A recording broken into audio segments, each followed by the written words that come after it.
Hi and welcome to the Good with Money lunchtime debate. We're talking about what does impact really mean. There's been a flurry of new fund launches in the impact investment space, and it's increasingly popular with retail investors now. People want their money to have more impact, and they're looking for these funds and they're asking their advisors for more information on them. So today we thought we would get three experts in to discuss the theme, and we have Meg Brown, who's from Impax Asset Management, Adam Robbins from Triodos, and Seb Beloe from WHEB.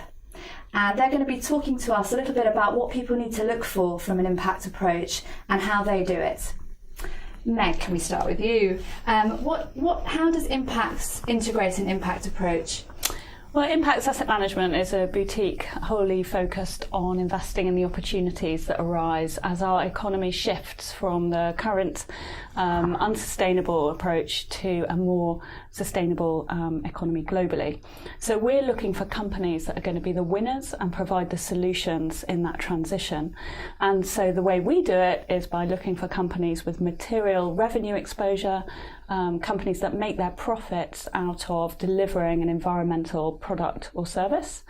If companies reach a certain threshold, they come into our investment universe, and we believe those companies are going to grow faster than the broader market as they displace the incumbent industries, and that they'll be great places for people with long-term savings aspirations.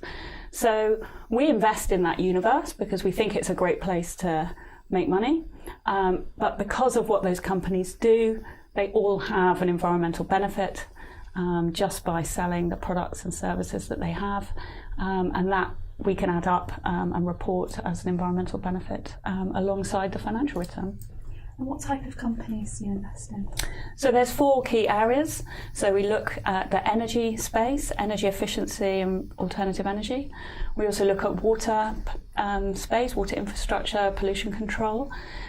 We look at the waste area, so recycling and reducing the production of waste. And we also look at sustainable food and agriculture, all the way from field to fork, companies which are helping reduce the environmental impact of growing and producing food, and companies that can deliver savings so that we don't waste as much as we produce. Okay, and in terms of the background of the fund, how long has it been running? What sort of historical returns have you seen? So Impax Environmental Markets is an investment trust which is listed on the London Stock Exchange. It's been running now for 15 years, and it's performed very well in relation to global equity markets. People use it as a high growth allocation alongside a core core allocation to global equities, and it's certainly delivered that. Okay, lovely, thanks. Adam, how does Triodos generate an impact with the investments that you make? Well, Triodos Investment Management is part of Triodos Bank Group based in the Netherlands, and the bank's mission itself is to actually bring about positive change, placing an emphasis on people, planet, and profit, and a key part of that's transparency as well. And it's something that runs through the entire organisation and the values of the business. The investment management business actually connects a broad range of investors who want to make their money work for lasting positive change with innovative entrepreneurs and sustainable businesses doing that. And in doing so, we serve as a catalyst in sectors that are key in ensuring there's a transition within the world towards a more fair, sustainable and humane society. As an investment management group, we've been doing impact investing now for 20 years. So we're one of the global leaders in this space, and we've got around 3.3 billion euros of assets under management, invested across 6 key impact investment themes. Energy and climate, arts and culture, we've got sustainable food and agriculture, inclusive finance, sustainable real estate and socially responsible investments, SRI. And that's probably an area that's really key to this conversation in the UK. And within those funds we invest in listed equities, because we believe that actually public listed equities can make a big difference in achieving the SDGs and the changes that we're trying to see happen globally towards sustainability. And the investments that we make are in organisations that have got a far superior ESG scores compared to their peer group. All the research is done in-house. Okay. And ESG, we're talking about environmental, social and governance. Correct. Factors when we say ESG, absolutely. just for those that aren't sure what ESG means. That's great. And how do we measure impact? So the funds are thematic, so they're across healthy people, climate protection, clean planet, and corporate social responsible pioneers as well. So we're looking at those organisations that really tick all of those boxes, and are organisations that are really at the forefront of ensuring that they're sustainable, they're transparent, they've got good corporate governance, good practices, they don't harm any individuals, the environment, etc. So that's how we measure it. Okay, great, thanks. And Seb, how does it work at WHEB? So at WHEB, we are also a boutique that's focused purely on sustainable investing. We think of impact, there's a lot of technical definitions around what impact is, but we really think of it as companies that are really helping the world to become a more sustainable place. Fundamentally, that's what we mean by positive impact. So companies that are contributing to sustainable development, that are providing solutions to some of the critical challenges that we face. And actually, I've got a slide which sort of illustrates this point about the kinds of companies that we invest in. There's a group of companies which we think represent around 20% of the market that are face an existential threat to their business. The products and services that they supply are products and services that people increasingly don't want anymore. So we're talking in particular about fossil fuels. And these are businesses that we think their business as a whole is at risk from these shifts that we've been talking about to lower carbon, more sustainable economies. But there's also a group of around 60% of the market, which they may not be facing an existential threat, but they face a threat to their growth.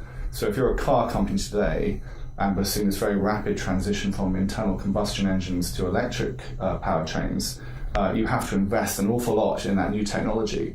And you're going to be cannibalizing your own business. You can't sell a person two cars. You can either sell them an internal combustion engine car or an electric car. So they've got a huge amount of cost, and growth is at risk in those kinds of businesses. The businesses that we're focused on is the remaining 20% of the market. And these are companies that are providing the solutions that the other parts of the market are having to buy. So they are LED lighting systems to help make your facilities more efficient, your house more efficient. They're the water treatment infrastructure that companies provide. They are the insulation panels that go in your new house to make it more energy efficient. And every time we see an increase in environmental standards or social standards, so you're seeing that drive the business for these kinds of companies. And the other thing I think to stress is that sometimes people think that this is a story about the future, that this is all about what the world's going to be like in 10 years from now. But that's not true at all. It's happening today. You just have to go outside and you can see LED lighting systems being installed, you can see electric cars, you can see more recycling infrastructure being put in place. So this is very much a story about today. It's not a story about tomorrow. It's happening now. And if I could just finish on the measurement point, one of the things that we have tried to do is try and connect our investors with the impact that they are having. And just on my final slide, we've launched a thing called our Impact Calculator. And I've got a picture of my son, who's a very happy, I should say, and very wise investor, having followed his advice to put his junior ISA into our fund. And he can calculate exactly what the impact is associated with his investment by using this Impact Calculator. So he knows that 2 megawatt hours of renewable energy was generated through his investment in our fund. And I think it's really important, this measurement point is really important, because we are seeing a lot of new funds being launched, and it's very well saying that you're positive impact, but if you can't actually measure it and report it, I think people should have questions about whether it really is positive impact. Yeah, absolutely. And what we'll be doing in a moment is answering some of the questions that we've received on social media, but also that we're receiving live now. But I would like to start with my own question, which is, how involved do you have to be in the companies that you invest in to feel secure and to guarantee to your investors that you are sure that they're always having a positive impact all of the time? Because it seems to me, I know this is on the measurement point, that it's really hard unless you're actually there with them all the time to know. So how do you address that? Well, I think the first stage is to make sure that you're talking about a portfolio which really is making an intentional investment towards companies providing, solutions. So if you are starting with some kind of step in your investment process which is looking specifically for companies with a positive product or service, then that's leads you to a portfolio which is starting in the right place. At Impax, we have portfolios which are between 40 and 60 stocks. We're long-term holders, and so we do get to know them well. But most of what we use for our impact reporting that we've been doing for 3 years now is publicly available operational metrics. If you're investing in a company that recycles waste, then they publish how much waste they recycle. It's of interest to any investor in that company how they're getting on each year with their business.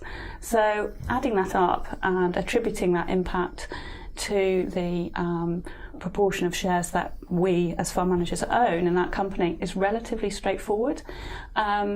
Where it gets a little bit more difficult is where companies are talking about CO2 emissions, where they're making assumptions, they are publishing information, we're also making some assumptions on sometimes how their products and services are reducing CO2 while they're being used rather than while they're being manufactured. And that's why we've taken the decision to publish our methodology, and secondly have it assured by a third party, so that investors looking at our funds and interested in this information can feel comfortable that the assumptions where they do have to exist are at least being taken reasonably, and have a third party oversight of that. Okay. Adam, what's the level of active involvement in the companies that Triodos invest in? The biggest point that we have is around the active engagement with those organisations. As I said, we've been doing this for 20 years. Our research team has got a lot of experience. The average tenure is 16 years for that proprietary research team. And again, we always interact with those organisations on an annual basis. So we've got long-standing relationships with long-term investors in exactly the same way as Impax are. And the engagement that we have, I think, is underlined by the fact that we get around a 91% response rate to the questions we ask. So this is active engagement. Last year, we engaged separately with 215 companies, and we actually had in-depth conversations, engagement, and discussions around what they're doing, why they're doing it, and how they are sustainable with 48 of them. Okay. And Seb, what level of active engagement do you have with the companies at WHEB?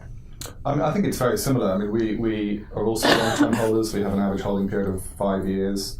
And I think a lot of this is around alignment. We believe it's in the interests of our investors and ourselves as investors to understand these companies better. So there is an element of it being a responsibility that you should be active owners, but actually it's really just about getting better returns as well. Yeah. If we can encourage these companies to be better managed, we will benefit from that over 5 years. And I think going back to your first point, it's about alignment. If your thesis is that these companies, because they're providing a solution, are going to do better financially, then it's in everyone's interests to promote that and see that happen. What happens with a lot of sort of more mainstream funds is it's a kind of retrofit. They aren't really aligned with these things. They don't hold companies for 5 years. And so it's a responsibility that they don't really embrace because they can't see the value that it's creating. So by having a longer hold period, by being invested in solutions, this is all aligned. It makes sense to do this. It's in the interests of us as investors to do it. So I'm interested in this idea of the financial imperative to invest in the solutions and the financial imperative to come out of the problem-causing activities. But if that's the case, why isn't everyone doing it? Well, it's a very good question. You have to ask them. But I really, this is, it's such a kind of dream situation in a way, because these are companies that are actively having a positive impact, and we get to benefit from that financially. why wouldn't everyone want to do this? Genuinely, I don't know why people aren't more enthusiastic. I mean, I suppose one of the things that people do say is there's a diversification problem. If you are taking this approach, you are limited. Your universe of companies is limited. How do you address that diversification? Well, I think there's, the funds we run are typically thematic, so you might want to use them as a satellite to your core allocation. But ultimately, a lot of the investment management industry is focused on risk, and they focus on anything which is slightly different to what they're used to. And people have grown up with worries about tracking error. They've grown up with worries that picking one area of the market might be higher risk. What I think they're starting to understand is that there are risks inherently in what they own. So when a company feeds or provides horse meat rather than what they thought they were providing, which was on the label, companies in our universe do well because more food testing is required, more authentication of the supply chain is required, and that's a benefit to smaller companies that can help solve that problem, which is in a normal portfolio. When a company has an industrial accident and there's increased work done to clean that up or to reduce waste around polluting energy sources, that benefits the companies that we're looking at who are growing fast to solve that problem, and offsets the risk in a sort of mainstream portfolio which has companies with many of these problems. So I think that the investment industry traditionally is worried about risk and don't want to put all their eggs in this kind of basket. But as they start to realise the risks from a transition to a more sustainable economy that they're exposed to anyway, they're starting to see a bit more advantage in this way of doing things. I think maybe the other reason is because people think of this as ethical. That these are the reason you invest this way is an ethical reason, and that isn't about making money, is it? Question mark. But of course they're getting it wrong. It's not just about ethics anymore. This is the way the world is going. These are the growth businesses that we're investing in. So there's a robust financial case to invest in these companies. It's not just an ethical one. Okay, so we've had a couple of questions on Twitter already, and one on the live feed. So I'm going to start with a question which is from Alistair on Twitter. Adam, perhaps you can start. He's asked, what are the main hurdles you face in advancing impact investing as a concept in the UK? I think there's a disconnect at the moment between what a lot of members of the public want from their investments and actually where them knowing where to go to get those investments. I know there's been some research done recently around the lack of awareness from the advisor population in general of impact investing and the solutions, and that's just going to keep growing at this moment in time as more and more millennials and people want to start actually getting involved in this space. So it's about getting the message out there in the more mainstream. So those of us that are in this space know each other.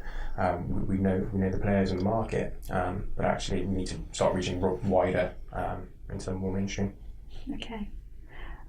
Question from Lisa on the live feed. Does the drive for greater impact in investments start with investors or with the industry? Which just touched on there, but there is an element of a chicken and egg problem, which is that if investors aren't asking, the advisors aren't researching and telling them about the options. So where does it start?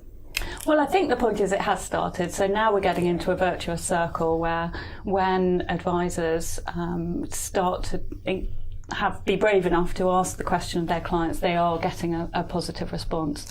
We're starting to see more products which combine funds into model portfolios being offered, which are much easier for an advisor to talk to their clients about, rather than individual funds which they might need to piece together. There's a lot more resources out there in terms of tackling some of these questions about the integrity of the fund and which ones perform well and which ones report well, to help people. And I think that given that the underlying market has started asking, advisors are starting to be able to answer those questions, it's more likely that the spiral will just keep going up. Okay. A question from Dave on the live feed. Is there a possibility of standardizing the methodologies applied by funds to measure impact and ESG? so that we're all benchmarking in the same way? I think that's a good question. Absolutely, there's a possibility that will happen, and I think it's an inevitability actually, and I think it should be welcomed. We're still quite a long way from that, I would say today. There are relatively few funds that are measuring and reporting this kind of information. I mean, you can count them probably on the fingers of one hand, to be honest. But I think it's clear that this is the way the market is going, so I think we should expect more and more funds to start to do that. I mean, there are frameworks that are out there. The UN Sustainable Development Goals, for example, is a framework that more and more people are using. So we've got the initial building blocks, but there's a few years to go before we'll see, I think, standards being set. But I think it's something that we should definitely welcome. Okay, and where do you think that's likely to come from? Would that be from a separate organisation, independent body, or some kind of coming together of the players in the industry? Either. I think it could work both ways, to be honest with you, which is a slight cop-out answer, but I think it's going to need input from both sides. Yeah. It can't be something, I genuinely believe it can't be dictated to the industry. I think it needs the input of those that are involved in it, an agreement on what those common labels and measures are. But there are some labels out there already. I mean, we were talking earlier about 3D investing and their framework, and there are others as well, that people who are actively rating funds. That's not quite the same question as how we build the standards, but there's work going on at European level with the high-level expert group that has suggested we need to have some kind of taxonomy here.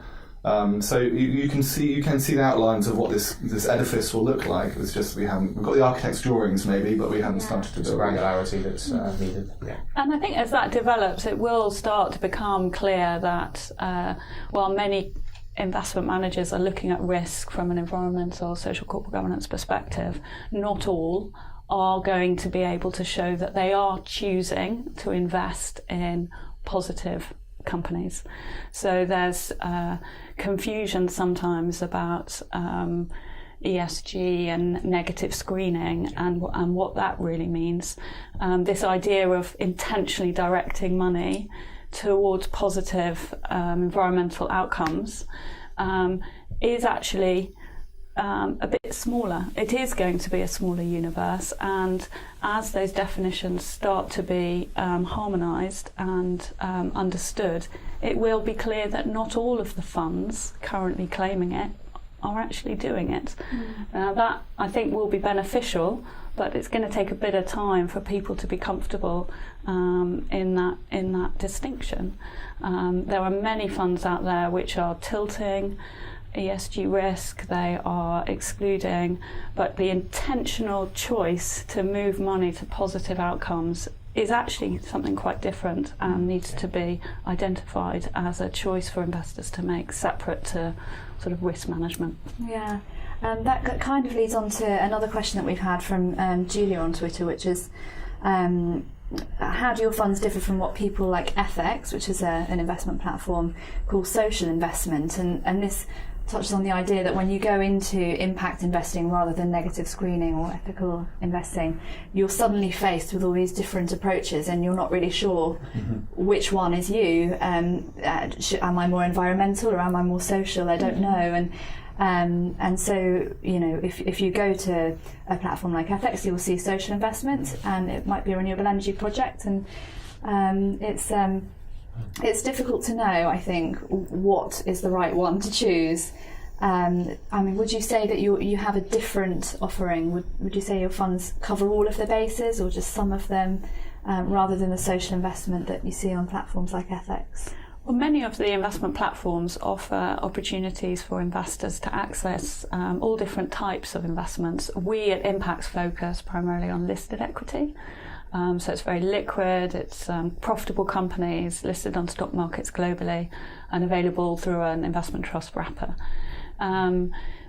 On those platforms there might be direct investment in wind farm projects, there might be community social impact bonds, and altogether they form a kind of a community of opportunities for an individual investor to allocate in a positive way at the global or at the local level. But that's a great diversity and something to be embraced. The point is it's someone's deciding to put their money in something positive which provides a great financial return. I'm not really worried about which ones they choose in that, as long as they're engaging with what they're doing with their savings. Okay. Adam, Julia's actually asked another question which perhaps you can answer, which is, do you think you can really have an impact through share ownership, because you aren't funding businesses directly, so how can this work? Yeah, absolutely. As I said before, via engagement, the active engagement is a key way to be involved with listed companies and actually help them on their journey as well. So as I said, with the long-term relationships we've built up over the years, we have open and honest conversations with those companies around what they're doing and how they can improve. We talk about, you mentioned a moment ago, Meg, about the kind of organisations that negative screen. We don't do that. We positively screen and build a universe of investable organisations based on the research. When certain companies find out that they are not within the portfolios, they have actually reached out to us to say, well, hang on a second, but why is that? What are we doing that means that we've been excluded this time, and how can we change? So we've actually seen some really positive alterations by big organisations as a result of what we're doing around the engagement. Okay, so how can you make a difference through share ownership? Yeah, I think certainly the engagement is part of it, but I also believe that actually investing in positive impact businesses are the ones that we have described, you having a positive impact as well. I mean, in fact, you could argue that really to have an impact you have to be in listed equities, because that's where all the money is, that's the scale that we need to address these problems. If you're going to limit positive impact to small, illiquid, direct investments in projects, then you're never really going to have an impact on the scale that we need to have. So although the impact might be less intense, I think when you are in listed equities, obviously you're buying on the secondary market, so the impact is perhaps less intense than it would be if you're directly investing in a project. But in the grand scheme, if we're going to have an impact as investors, we have to embrace public equities. Okay. We've got time for a couple more questions. There's one more from Lisa on the live feed, which is ESG and SRI funds have performed really well in recent years. Do you expect the outperformance to continue, and are there any risks that this might not happen? Touches on some of what you were saying earlier about the outlook for solutions, but perhaps there are still risks on that side. Yeah, I think it depends on the fund, obviously. I mean, I think the more diversified you are, probably the better, the safer you are. If you're very narrowly focused on renewable energy, for example, that has been a very volatile sector to be in. If you can find other opportunities across other environmental themes, social themes as well, we have social themes in our fund, then that gives you a more defensive kind of structure to your portfolio. But over 10 years, I'm convinced that these strategies will outperform, because this is the way the world is going. And not only do you get the upside from them, but you avoid the downside from the businesses that are already suffering and will continue to suffer over the next 10 years. Okay. We've got a couple more minutes, and we've had a couple of nice questions, personal questions about why you're an impact. The first one is, what's the best piece of advice you've been given in your career? Meg, what's the best piece of advice you've been given? I don't know.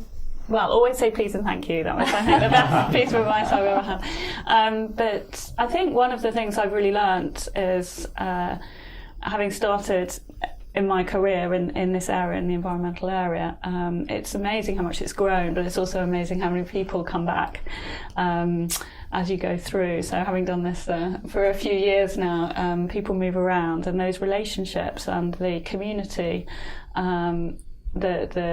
the like-mindedness of the people in the industry, and how it's, even though it's grown so much, seeing those people as we all grow up, as it were, through building this industry is probably one of the most enjoyable parts of it.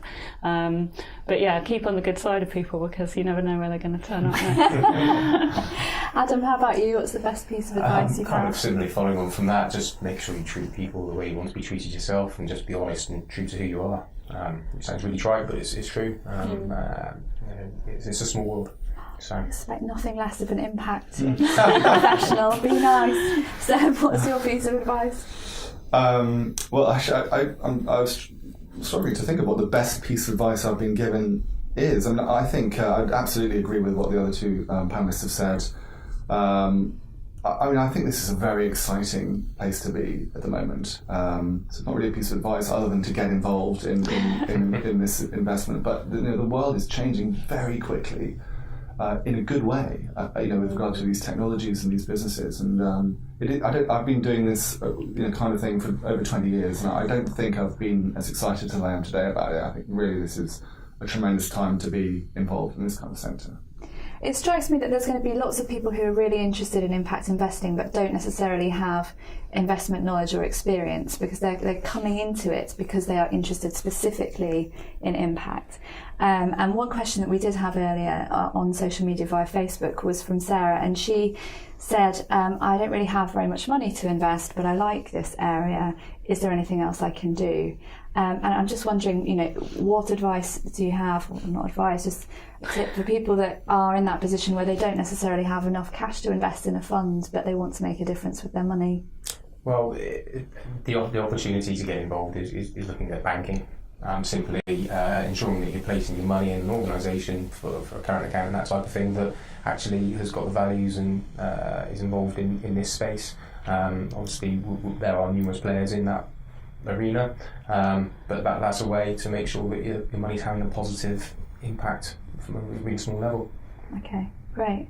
And we did want to wrap up on one question, which is to do with why you're personally involved in impact. And obviously we've talked about it being really nice, and everybody's really nice to each other, and it's growing and it's exciting. But why are you in this instead of any other type of investment? Personally, I'm just fascinated by the interaction of financial markets and environmental outcomes. Always have been. Money makes the world go round. Companies are really influenced by their shareholders. They're really influenced by capital flows, and to be involved in helping that capital flow to positive environmental outcomes is something which is incredibly satisfying, whether it's an advisor advising one family or one individual, all the way through to a major endowment or pension fund, for people with money, people with assets, to think about where that's going and help them apply that in a positive environmental way is amazing for them, but also the effect it has on how companies are operated is really meaningful. Great. And Adam, you've been in a mainstream investment business before, and now you're on the impact side. What do you get from it? Well, I don't have the length of tenure in this space that these guys have, but it's a really good place to be in. For me, my defining moment was when my daughter was born 2 years ago, and just looking at how her world is going to be, and what I can do as an individual, and how I can get involved in really helping make it a more sustainable future. And there are things that I can do in my life that are small scale that affect my family immediately, but there are ways to get involved in the bigger piece as well, as you mentioned, looking at funds, how we can reach out to the wider audience and things like that. So that's why I wanted to make a move into this arena personally. Okay. And Seb, I know you have a background in environmental technology, so perhaps this is one way of bringing that into what you do. Yeah, absolutely. I mean, I'm as enthusiastic as everybody else here about this as an investment strategy. I think the other thing, though, is about connecting people with the money that they invest. For so long, we've just given money to asset managers and kind of just got the statement back every 6 months or every 12 months and not really thought about the impact that you're having with your money. By investing in this way, you can connect people to real impact in the real world, and I think people can own that much more actively than they have previously, and I think that's a very healthy thing generally for people to be more knowledgeable and more excited, more engaged with the way that their money is invested. That's brilliant. It's a really nice note to end on, very inspiring, and I hope that we've managed to inspire some people watching as well to do something a bit different with their money if they don't already, and also clarified some of the issues around the taxonomy of different types of impact investing, sustainable investing, or ESG, which hopefully we've explained what ESG is very briefly. That's a whole other webcast though, I think, just explaining the definitions. So thanks so much to all of you for being involved. I would like to say, if anyone would want more information on any of these themes, the Good Investment Review has just been published on Good with Money, featuring articles from all three fund managers here. So please do take a look. The URL will be at the end of the webcast. Thank you so much for your questions and thanks for joining.